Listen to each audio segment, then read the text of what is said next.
Hi friends, welcome to రేమచ్చ YouTube channel. Hardik పాండ్యాను Gujarat Titans నుంచి వీడు ముంబై టీం కి వెళ్తుంటే మాత్రమైతే ఎందుకు ఆపలేదనే విషయం పైన అయితే ఆశిష్ నెహ్రా మాత్రమైతే క్లారిటీ ఇవ్వడం జరిగింది. అదేవిధంగా ఆశిష్ నెహ్రా వచ్చేసరికి శుభ్మన్ గిల్ కెప్టెన్స్ లో ఎలా ఉండబోతుంది, అదేవిధంగా మహమ్మద్ షమి విషయంలో మరి ఏం చేస్తారు, ఇంకో ప్లేయర్తో రిప్లేస్ చేస్తారా, అదే కూడా క్లారిటీ ఇవ్వడం జరిగింది.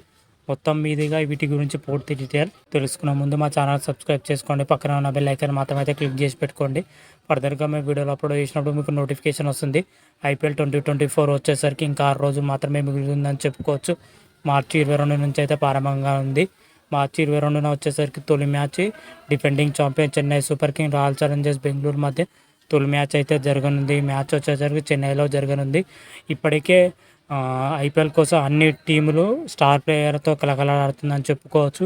ఇప్పటికే ఆల్మోస్ట్ అందరి ప్లేయర్లు కూడా ప్రాక్టీస్లో మునుగు తేలుతున్నారని చెప్పుకోవచ్చు. ఇందులో భాగంగానే గుజరాత్ టైటాన్స్ విషయానికి వచ్చినట్లయితే గుజరాత్ టైటాన్స్ ఐపీఎల్ ప్రారంభానికి ముందుకే భారీ షాకులు తగిలాయని చెప్పుకోవచ్చు. ముఖ్యంగా హార్దిక్ పాండ్యా జట్టు విడిచి వేరే జట్టుకి వెళ్ళడం, అదేవిధంగా మహమ్మద్ షమి వచ్చేసరికి ఐపీఎల్ మొత్తం దూరం కావడం, రషీద్ ఖాన్ వచ్చేసరికి ఐపీఎల్ కొన్ని మ్యాచ్లకు దూరం కావడం, ఇలాంటి కారణాలు కూడా ఐపీఎల్ ముందే గుజరాత్ టైటాన్కి అయితే భారీ షాక్ తగిలిందని చెప్పుకోవచ్చు.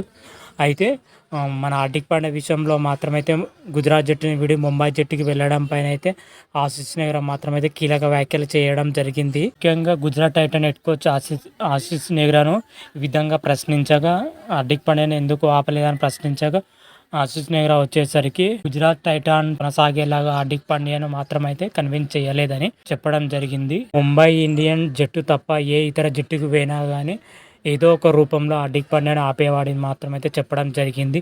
ఎందుకంటే హార్దిక్ పాండ్యా 5 నుంచి 6 సీజన్ల వరకు ముంబై ఇండియన్స్లో ఆడడం జరిగింది.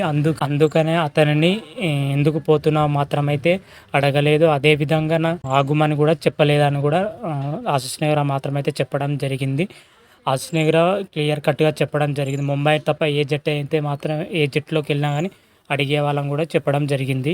ప్రజెంట్ గుజరాత్ టైటాన్స్ హార్దిక్ పాండ్యా దూరం అవడంతో ఆల్రౌండర్ కోటాలో ఆ చోటునైతే భర్తీ చేయడం చాలా అంటే చాలా కష్టమని కూడా చెప్పడం జరిగింది. ఎందుకంటే అంతటి స్టార్ ప్లేయరు, అదేవిధంగా బౌలింగ్ బ్యాటింగ్ సమర్థవంతంగా చేసే ప్లేయరు, అదేవిధంగా కెప్టెన్సీ 3 కలిగి ఉన్న ప్లేయర్ను కోల్పోవడం అంటే చాలా బాధగానే ఉంది. అదేవిధంగా అతన్ని రిప్లేస్ చేయడం అంటే చాలా కష్టంగానే చెప్పడం కూడా జరిగింది. ఇప్పటికే ఐపీఎల్ ముందుకు మాత్రమైతే గుజరాత్ టైటాన్కు మహమ్మద్ షమి దూరమైన కోసం తెలిసిందే. ఎందుకంటే రీసెంట్గానే మహమ్మద్ షమీకి వచ్చేసరికి చీలమండలి సర్జరీ కూడా జరగడం కూడా జరిగింది.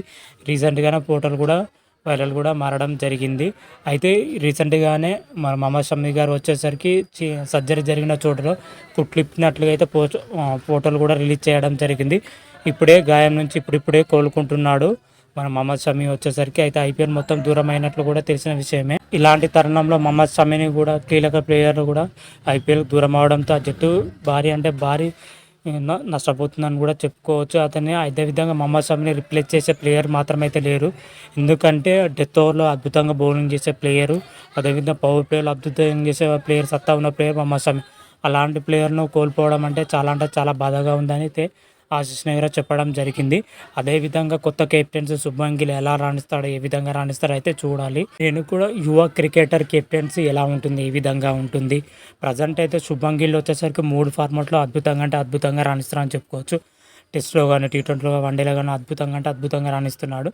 అయితే ఐపీఎల్లో కొత్తగా కెప్టెన్సీలో మరి గుజరాత్ టైటాన్స్ ముందుకు ఎలా తీసుకెళ్తాడు, ఏ విధంగా తీసుకెళ్తాడు అనేది అయితే ఈగర్గా వెయిట్ చేస్తున్నాను అనేది ఆశిష్ నెహ్రా మాత్రమైతే చెప్పడం జరిగింది. అదేవిధంగా మహమ్మద్ షమి లేని లోటును మాత్రమైతే ఉమేష్ యాదవ్ను ఉపయోగించుకోవాలని కూడా చెప్పడం జరిగింది. ఎందుకంటే ఉమేష్ యాదవ్ పవర్ ప్లేలో అద్భుతంగా బౌలింగ్ చేసే సత్తా ఉన్న ప్లేయర్. దాదాపు 10 నుంచి 12 సీజన్లో ఐపీఎల్ ఆడిన అనుభవం కూడా ఉండడం జరిగింది. పవర్ ప్లేలో ఉమేష్ యాదవ్ ఎక్సలెంట్గా బౌలింగ్ చేయడం జరుగుతుంది. అదేవిధంగా డెత్ ఓవర్లో మాత్రం అయితే అంతగా చేయలేడు ఉమేష్ యాదవ్ వచ్చేసరికి. పవర్ ప్లేలో మిడిల్ ఆర్డర్లో అద్భుతంగా చేసే సత్తా ఉన్న ప్లేయర్ అని చెప్పుకోవచ్చు. ఇతనితో పాటు ఇంకొక ప్లేయర్ను డెత్ ఓవర్ ప్లేయర్ను సెటిల్ చేస్తే మహమ్మద్ షమిని లేని లోటుని అయితే భర్తీ చేయగలమని అనుకుంటున్నాను అయితే మాత్రమైతే ఆశిష్ నెహ్రా చెప్పడం జరిగింది. ఓవరాల్గా 3 వీటిపై అయితే ఆశిష్ నెహ్రా స్పందించడం జరిగింది. మరి చూద్దాం ఐపీఎల్ 2024లో గుజరాత్ టైటాన్స్ ఎలా రాణిస్తుందో, ఏ విధంగా రాణిస్తుందో అయితే చూడాలి.